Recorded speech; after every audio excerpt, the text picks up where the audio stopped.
Okay, so I just wanted to start making content more regularly, and I just figured I'd just get my phone out and just start recording, because I've sort of reached the end of my tether with just stopping, and just not following through with things.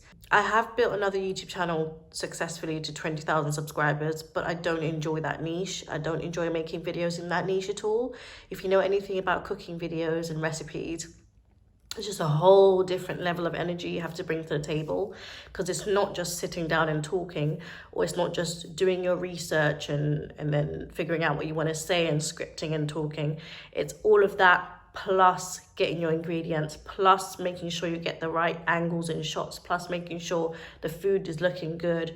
And each step of the way you have to make sure it's perfect. Maybe you don't have to make sure it's perfect, but there's a lot more involved than just putting your thoughts out there. So anyway, I just want to be able to get into this creator world with a different niche. So that's why I just want to hit record and post as many videos as I can. In the next year, I want to be posting one video a year, ideally, and I don't want to think too much about each video. I don't want to be a perfectionist, which is what I do all the time. And I'm just going to be really strategic about it, and I'm just going to concentrate on quantity instead of quality and see where that gets me.